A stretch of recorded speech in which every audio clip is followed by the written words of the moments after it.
I would like to thank the ICS for allowing me to present my research study on It's About Time, the Temporal Burden of Lower Urinary Tract Symptoms Among Women.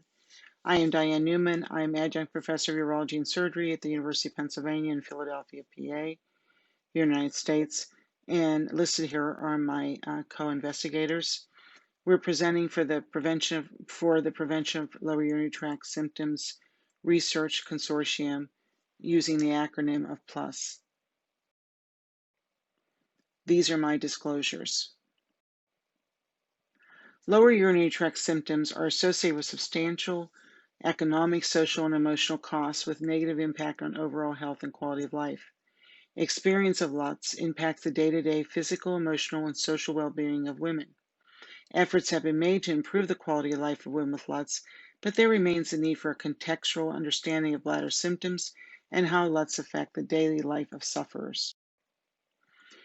The aim of this study was to explore the temporal burden of U.S. adult women who experience LUTS and to identify salient features of living with LUTS. The temporal perspective is an approach which views experiences within time-associated contexts. This was a secondary analysis from 50 interviews of adult women completed by the Symptoms of Lower Urinary Tract Dysfunction Research Network funded by the National Institute of Health.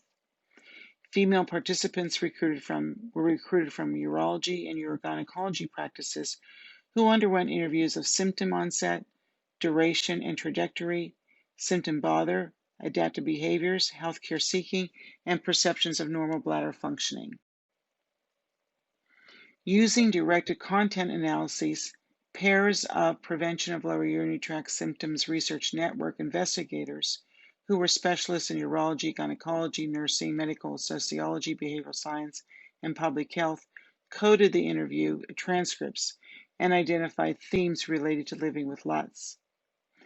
We used data interpretation, which involved inductive process guided by team science and informed by a transdisciplinary perspective.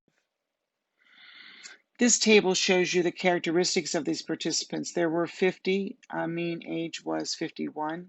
You can note their race, primarily Caucasian, and we also use the LUTS tool. They also use the LUTS tool questionnaire to determine the presence of lower urinary tract symptoms.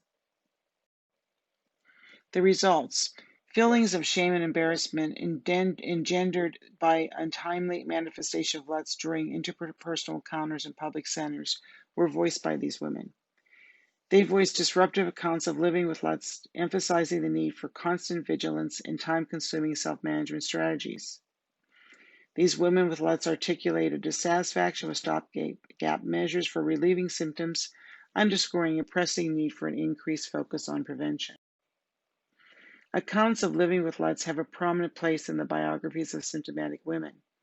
They take the form of illness narratives recounting LUTS emergence and progression. Description of LUTS onset and temporal progression increase symptom burden. LUTS are pervasive and all-encompassing and impact daily life. Managing LUTS become the driving organizational principle of daily life, leading to a loss of spontaneity and reduction of valued activity. This is a busy table, but I wanted to show you the voices of these women and noting the temporal burden of LUTS. And you can, these are the narratives on the last column here in the different categories. Interpreting our results, well, articulating the temporal burden of LUTS demonstrates how constraints imposed by the interaction of time with LUTS can dictate the organization of daily life. Stories of temporal burdens incurred by women living with LUTS can provide direction for research efforts. They also serve as cautionary tales and public health messages about risks and protective factors for bladder health function. In conclusion, identifying the temporal burden of LUTS in terms of its effects on how women structure daily life and incorporate symptoms into their life story should be part of the assessment of adult women with LUTS. But further research is needed to develop interventions to minimize the impact of LUTS and the development of prevention strategies. I want to acknowledge my funding sources.